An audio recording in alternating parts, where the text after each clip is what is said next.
So it is Carco and Carne, the world's only food podcast, recorded in a car. I'm James Van Osdell, and my car is parked in front of El Carrito on Lincoln Avenue by Peterson. It's Spanish for the Carrito. I'm here with AIWA CEO Joe Bourne, and before we begin this podcast, you should know this podcast is lovingly sponsored by our friends at Boost Mobile. The phone I'm going to do our Facebook Live session on is a Samsung Galaxy S8, which runs on the super fast, super powerful Boost Mobile network. Check out Boost, best deal in town, boostmobile.com, or visit any of their many brick-and-mortar locations. Joe, you feeling good? I am feeling good. It's car con carne. Let's eat in the car. It's car con carne. And now here's the star of our show, James Van Osdell.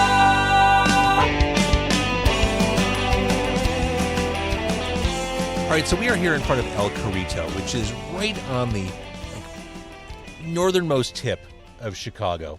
It's Mexican street food. I love this place. I've been here a handful of times. It's the tacos here are amazing.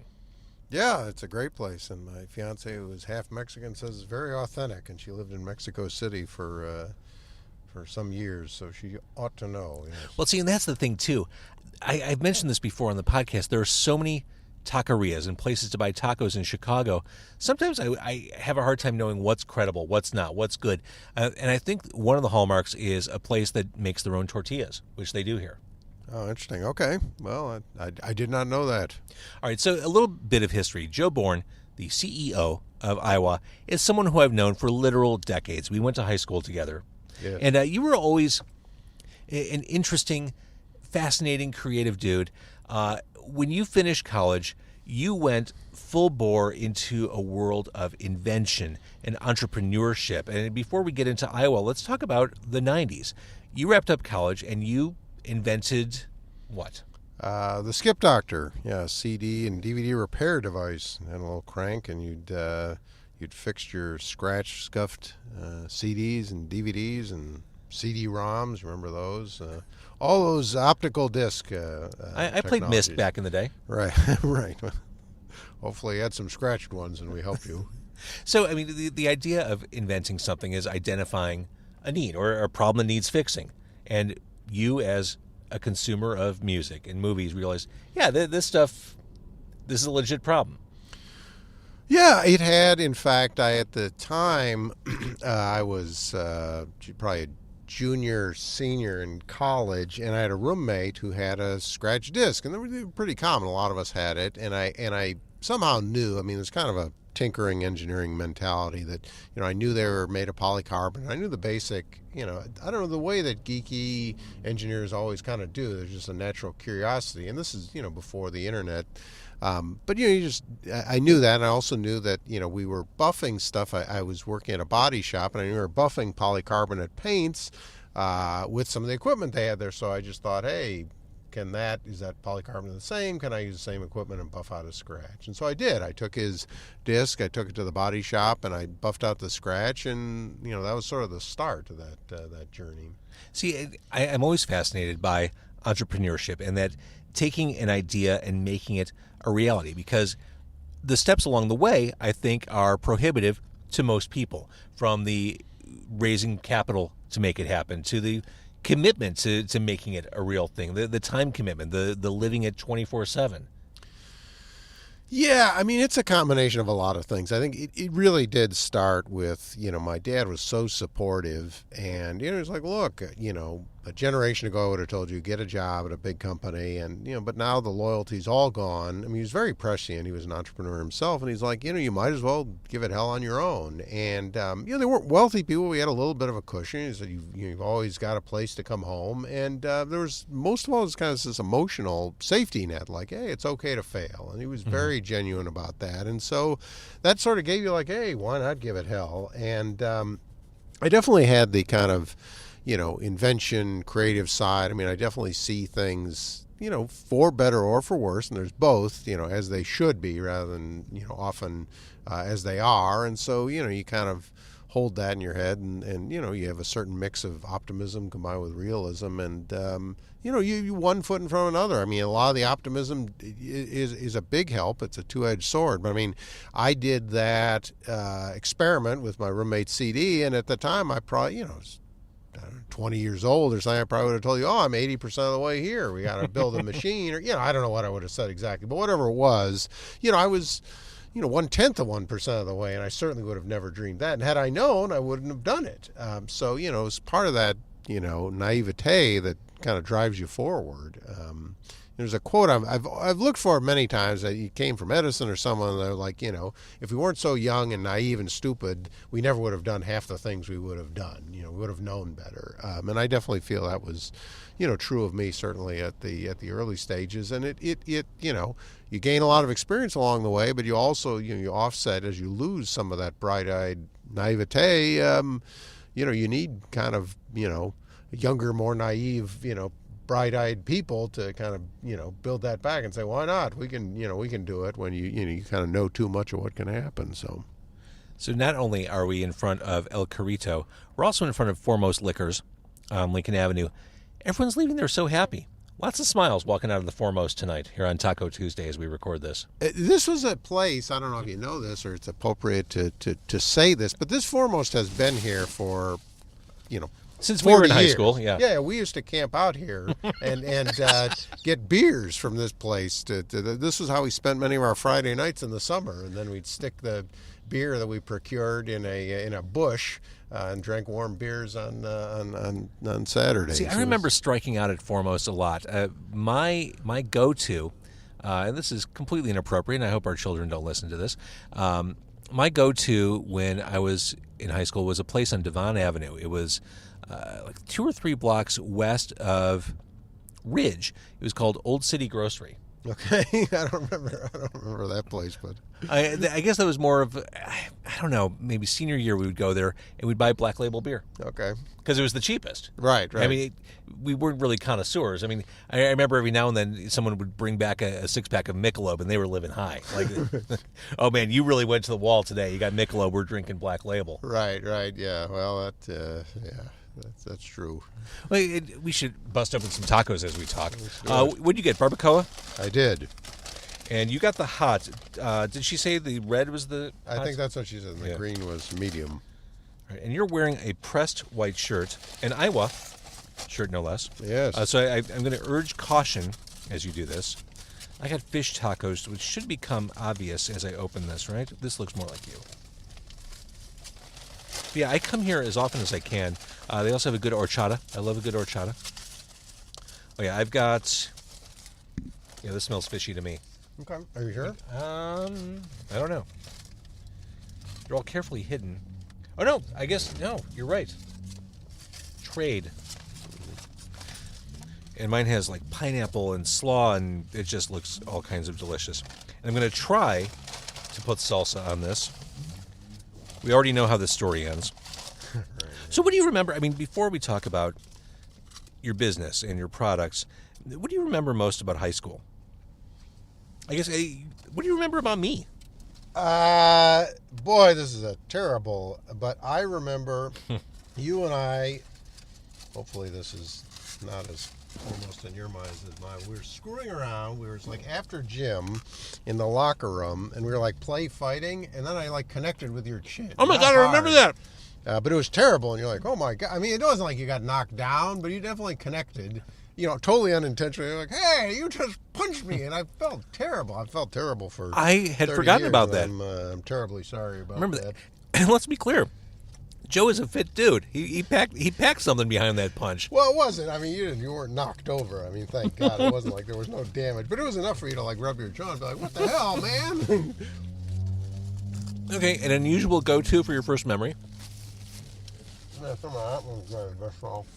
Like my memory of you in high school, it's more of less of an incident and more of just a broad feeling. You're always very intense. You had an intensity about you. Oh, is that right? Mm-hmm. A very earnestness, just an intensity. Right. And you also had a wickedly dry sense of humor, which you still do. Oh, that's good. Nothing seemed really impossible. Yeah, I'm still much more intense. In fact, we got together, a bunch of our mutual friends. You couldn't make it. Oh, right. I don't know, a month ago or something. Yeah, it's because the loop was in the process of heading toward the shitter. That was not a good week for me. Right. Well, you know, or maybe you don't. The Chinese zodiac repeats every 12 years, and so last year, if you were born between January, I don't know, start of February of '69. And the 12 months after, then you're the year of the rooster, their earth rooster. And so every 12 months, it's not really a propitious, it's a very challenging year. So if you had a challenging year, that's at least consistent with what the Chinese zodiac predicts. Okay. And I had a hell of a dramatic year, but so we sat down and kind of talking. One of the questions that came up is when's the last time I don't remember how it was, but got excited, lost your cool at work. And for most of our friends, it's man, a long time. It's very routine. They know what they're doing. Yeah. And they just have calmed down. And I was man, today. I mean, it was yelling and pounding on the table today. And I don't even remember exactly what it was about. But yeah, there's still, and I don't know whether that's a good thing. I feel like my health has been pretty good, and so which way the causation flows, you can judge for yourself. But and also it just isn't. Life as an entrepreneur is just not routine. I mean, I talked to some of my friends. Mutual friend is a partner at a law firm. He's been doing largely the same thing, advancing, of course, but largely the same thing for 25 years. And he's like, I know I'm in trouble if I have to think hard. Because it's so routine. He knows what he's doing, and I don't feel that way at all. Every day I have to think hard. Every day it's really just incredibly challenging. So, again, which way the causation flows, whether that's good or bad, I can't say, but it's it's definitely a part of my life. So, back to the food for a second. These fish tacos, the pescado tacos that I'm eating, they have the pineapple and the slaw. There's such a nice balance of sweet and hot. The fish is delicious, and I love these homemade tortillas. These homemade corn tortillas, they're a little bit thicker than traditional corn tortillas. How are the barbacoa? Yeah, it's terrific. So, I mean, they've got pickled red onions, which are really terrific. They've got the cilantro. And yeah, the homemade tortillas, I mean, it's just very soft. I mean, it's almost a difference between homemade pasta and something out of it. Exactly right. It's a big difference. No, they're delicious. They're really delicious. They're talking about entrepreneurship where every day is different. You don't have that routine. You're not on autopilot. With the challenges and the ups and the downs, and especially in the world of startups, the highs can be really high, the lows can be really low. Despite all that, could you ever imagine yourself working in a normal office? After all these years of entrepreneurship?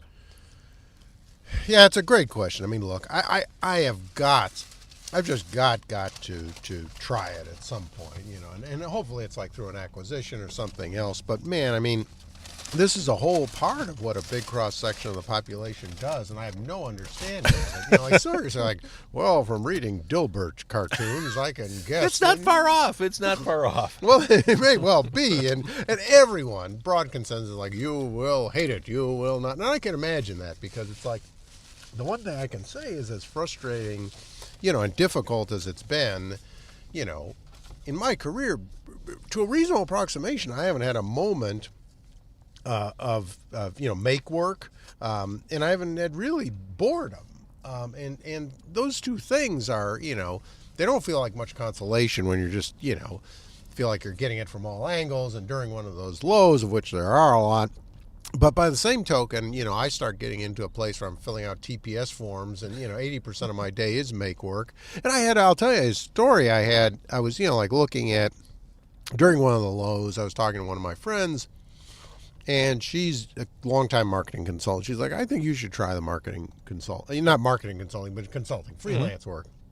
I'm like, well, that might be interesting. I mean, I have the resource of larger companies, assuming I can get those gigs. And, I realize not 100% of my stuff would come to mean anything as it does now.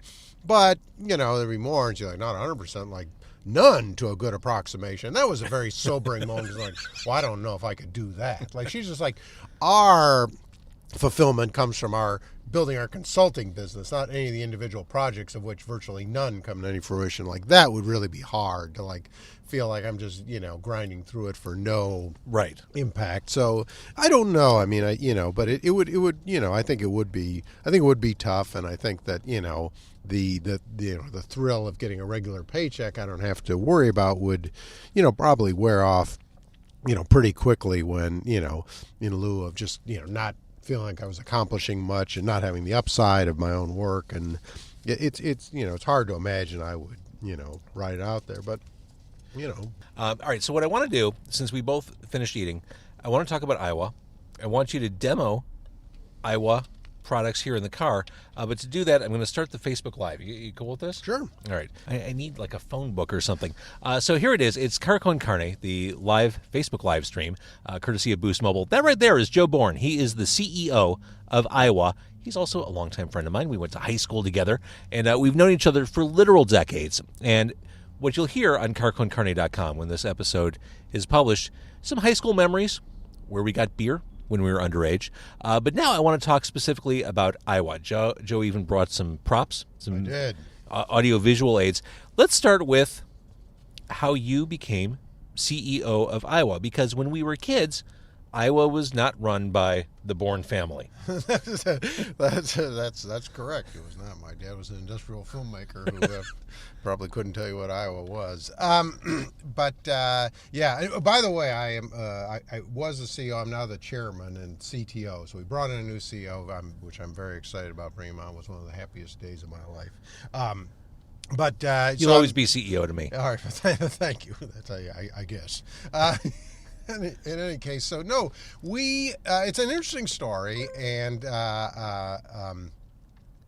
kind of, I could really go down the rabbit hole in this, but the bottom line is it wasn't a normal acquisition. Sony sunsetted the brand in 2006, 2007. It was a very big brand during its heyday, $2 billion. Sure, I'm sure I had AIWA equipment, components when I was growing up. Right, yeah. A lot of people, certainly you talk to somebody our age and they know it, Millennials don't, but certainly people our age. And so they basically sunsetted the brand. And there was a third party, actually a guy in Chicago, a guy Mark Toman, Dormitus Brands, and this is his thing. He resurrects old brands. So he acquired this in the U.S., He did something similar with Nintendo, with Slice, Brim, decaf coffee, and a number of I'm sure he's looking at Sears right now. Yeah, well, He's right. got designs he's on that. Swooping around, right. Yeah, no, it's. I think the time when Tolman comes in is not to, there's a transition. Yes. So he got this brand. He and I have known each other for a while, and he knew I was in consumer electronics at the time. We were making Android docking devices, but, a lot of history in CE. And he said, what could you do with this brand? I said, we could do a lot. So that's essentially how it happened. And so actually Sony, it was not some of these other big brands, they wind down, there's bankruptcies, they do big licensing programs. It wasn't that way. It kind of, Sony let it go, and really much to their credit, they didn't claim they were using it or claim they would use it, and so it kind of, some fell in the public domain, some different regions they did different things with. So there's a different group in Latin America that has AIWA, a different group in out of Tokyo and Asia that has AIWA there, and we're U.S. and Europe. So it's kind of an interesting, mishmash. I mean, if you look at the world, like the way open source is and the collaborative and things. And open source is where your background is completely. Yeah, so a lot of, so that's obviously contingent on IP too. The trademark stuff is something new, but, the reuse and the collaboration with, broad open communities on intellectual property is something I've been doing for a long time. So this does fit into that. And I think it's very, I think it's very interesting. And I think it's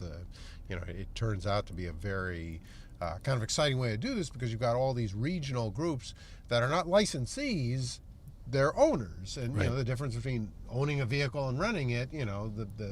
We're all building equity around these things, so it's pretty. I think it's pretty exciting.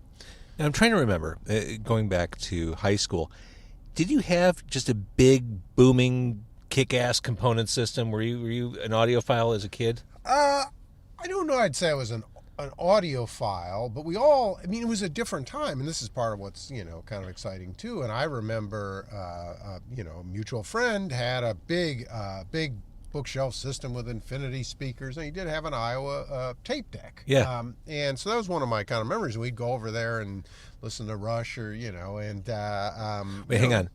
Best Rush album? oh geez, I don't know. I know that our go-to song for when he'd get a new piece of equipment was Red Bear Cheddar. Oh, yeah, that's a good one. So Yeah, Moving Pictures, solid album. Sorry, go ahead. So that was our I don't know, that's the best Rush album, but that was our go-to, to test out our new. We always need reference songs. Mm-hmm. Anyway, but that's also part of it. What's exciting is, and we'll talk about this, but bringing back, whether you call it big sound or whatever you want to call it, there's a whole place. There's a giant gap in the market. There are reasons that this happened, but it has very little to do with, that consumers don't appreciate good sound. That just simply is not true. That's a conclusion some have drawn, but so is it just driven by convenience that we've gone away from big sound? It is driven by convenience, and convenience is important. It's always been important. But I mean, people would say, "Oh, we went from CDs to MP3 players and the iPod, so that tells you sound doesn't matter." No, it tells you that convenience is very important. But and again, there may be a big chunk of consumers, I don't know what numbers are, that don't really care about sound quality, but there's clearly a big chunk that do. And then there's also a very big chunk that can be educated that, your experience really is better. Your parties are better. You just cannot have the same party with a dinky tin can speaker that you with a real party. You don't have the same emotion in your music if you have, real headphones versus, the earbuds that came with your phone or whatever. No offense to Boost, but but there is a real need to upgrade, some of the headphones that come with a lot Absolutely. of the devices. And especially now, it's such an exciting time because the level of files that you can get through a normal Spotify or YouTube or any of these set on a high quality is what we would have considered audiophile many years ago. So For sure. we call it the last yard. So like the last mile of internet to get to your house. You've got incredibly high quality audio at your headphone jack or at the Bluetooth or wherever. You just need to bring it that last yard, and you can deliver some really incredible sound quality today. So when you took over AIWA US in Europe, did you have what we're about to see as your goal? Like that was the first thing you wanted to get to market, or did you have like a list of things you wanted to kind of get to for release? Well, so we did have, and we're very research driven, and we did listen, to our consumers very hard. That's kind of one of the hallmarks. And so, but I did have a gut instinct that there was a gap in the market. That hey, these little, Pringles can speakers had become the new home stereo, just out of sheer convenience. But if we could take the convenience of Bluetooth and bring back a real home stereo experience, we'd have something. There was a subset of users. We didn't know how big or small. And again, your first thing is your foot in the door with some unique offering that would really want home stereo performance with the convenience of Bluetooth. And so that kind of drove the vision. And I remember we did, kind of refining that. We had these cardboard boxes that we showed, and we brought in, we said our target market is, this kind of guy that, we'd kind of, did our kind of guesswork on, and we brought them all in. We had 3 different focus groups. We had these cardboard boxes, and I was with 2 millennials, and they were just incredulous. There was a small box, it was a little bit bigger, and they're like, how about this? And I was still dinky, even though it was twice the size of almost anything on the market, bigger box. And then they had one box that was like just they had to get it out of the hallway. Like, what about this? And like, yeah, that's about right, because again, they were looking as we would, like, hey, a home stereo, that's a real speaker. And so that was kind of formed the basis for like, no, we really do have this size to play with as a unique offering. It was very bold, and certainly a bunch of people will look at it and be like, that's too big. I Yeah. use it, you know, I'm a bike commuter and I travel. I want it in my suitcase or backpack. But, you know, there's a big chunk of like, man, I will use this at tailgates. I'll use this at barbecues. I'll use this as my home stereo. And I want something that's real performance. So that was sort of the vision. That's how that kind of came about. And it's sitting in the back seat. And I should mention, this episode of Car Con Carne recorded at El Carrito on Lincoln Avenue. The tacos are so good enough that I'll be going back in and buying more when we're done recording. The fish tacos were amazing. Oh, they're delicious. They are. And we're also in front of a Foremost Liquors. And people are walking out with big smiles. It's Taco Tuesday. Lots of beer coming in and out of there. Dude just walked by with a big bottle of Hennessy. He's going to have a good night. He's ready to rock. I'm sure he will. All right, so in the back seat we have the figurehead product. Yeah, this has been a huge, I don't know if I can see it. This has been a huge success for us. This is the highest rated. There are 20,000 Bluetooth speakers on Amazon. Are you making that number up, or is that for real? No, that's for real. 20,000 Bluetooth speakers on Amazon. Yeah, that's counting every color and every brand and every variation, but there are 20,000 on Seems like Amazon. a pretty easy market to penetrate. Oh, yeah, it's not crowded. That's the beauty of this market. It's wide open. We could have gone into something like loaves of bread or something. Right. We are actually number 2 selling speaker over $200. Certainly the top, I don't know, 0.1% or something. And the highest, the single highest rated, 4.8, 4.9 stars. There's virtually nothing like that. And Joe, you were talking about the size. This is still a very manageable size. I mean, it's not like you're bringing a new refrigerator into the house. No, it's it fits square. This is just like it is. The back seat of your car fits in, and it certainly is manageable. As far as that goes, it's not going to go in your backpack. And we didn't say the name of the product. This is the Exos-9, EXOS-9. But you can look for AIWA on Amazon. You'll find it. Or Google, and but this is it. And I mean, the sound quality is really, Well, let's talk about the sound quality, because I think people listening to the podcast or even watching on Facebook Live will be interested in what you can do with it. Sure. How you can manipulate the sound. Adrian says that's pretty slick. Oh, just wait, Adrian. Manipulate the sound. So look, there's again a little bit of you see this big volume knob. The ergonomics for working it from the front seat of your car are perfect. I mean, we really designed it to be operated in exactly this way. But so you see, you got an EQ here. So I mean, look, you got a 5-band EQ. You can, adjust the bands. It's kind of a little bit of a throwback feature, but it's very, it's kind of common sense. You can set these presets. So there's a battery save mode to really get. Really clean and easy to use. Yeah. And we'll see how this translates. I want to say hi to Alan Farkas, who's watching. We'll see how this translates in the podcast and on video. But let's play something off your phone. Sure. Do you have something queued up on your phone? I hope so. What do you listen to?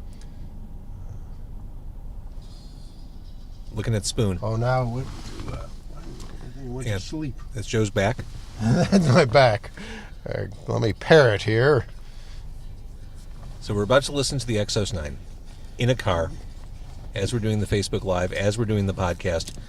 Joe, the former CEO of AIWA, now just the chairman. Now just the chairman, exactly. And you can get this on Amazon. You can get it on Amazon. In fact, that's really where we recommend you get it. Although we take care of all of our customers, so there's a very. Do you have a birthday club? If I give you my email address, do I get like a free cone every year? We have a very our mailing list. So you go to AIWA.us.com. We have a very kind of good mailing list too. We give a lot of good offers.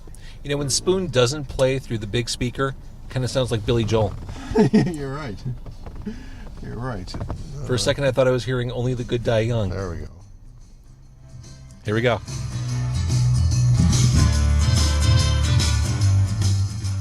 Yeah, you could have Alexa or Google Home play your music for you, but if you like music, if you like the sound, the immersion. This is what you want to hear it on. Right. Well, I mean, look, you're talking about Alexa, or you're talking about, these small speakers. There's no coverage under, 100 hertz or, even higher. What does that mean? You are talking about 20-some keys on an 88-key, piano. Like, there's a lot of music. You're talking about, almost 2 octaves. Like, yeah.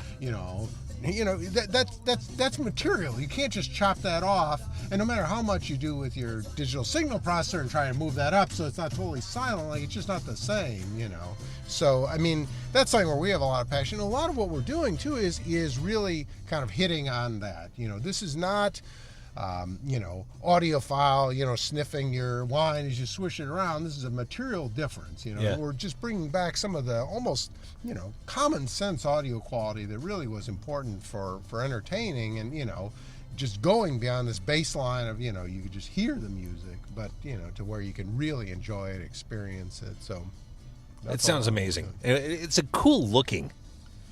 Yeah, it's a very much a mix of, we wanted to have some cues to call back to, the kind of home stereo, the bookshelf unit, that kind of era, and but not a totally retro piece. I mean, it's a lot of it is what it does for people today, with some callbacks, and again, piggybacking on the folks already know there's value in a home stereo speaker, All right, so let's kill the music on that. I want to at least hold up the other thing you brought in. Sure. So this is a prototype. A prototype? Yeah, it's a pre-production, not an early prototype, but this is what we call the ARC 1. So these are, as you can see, over-the-ear Bluetooth headsets. Wait, this comment's great. Take all my money. I need this now. Amazon.com.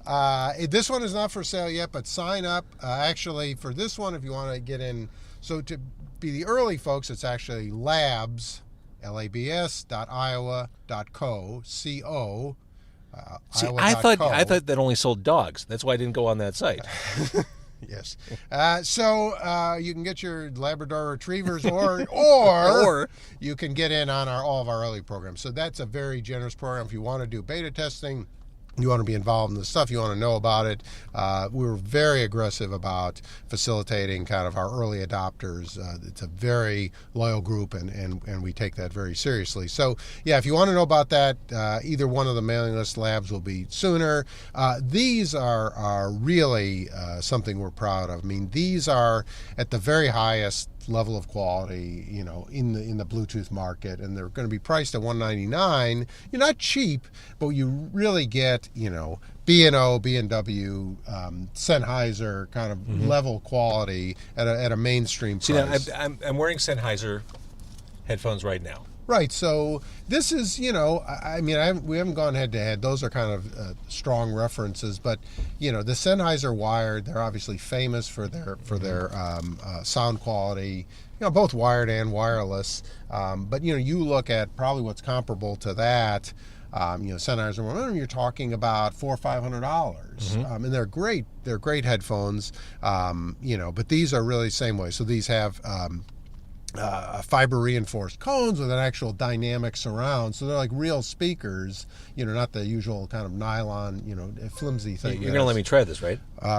Yeah, I don't have these pair. I got to pair this to something. I can pair it to my phone, but yeah, listen for yourself. But these are so anyway, and these have a great high-end chipset. They can actually show you the battery life, and I'm nearly dead because I came so prepared. Let me just feel how they feel. But yeah, let me I have a large head. Very comfortable, and I can't hear myself talk. So they've got solid isolation. Yeah. Hopefully you like the protein leather ear cuffs. They're nice.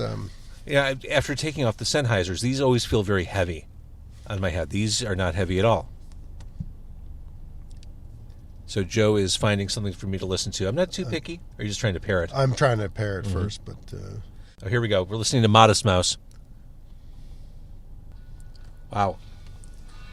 That is a very full sounding music experience. Yeah. That is, wow. Very full, very, kind of accurate, a lot of, it's immersive. Resolution, immersive. Yeah, these are we put a lot of effort into those headphones. I think they're really very, very solid performance. I think they're as good as anything on the Bluetooth. Those are stunning. Really do.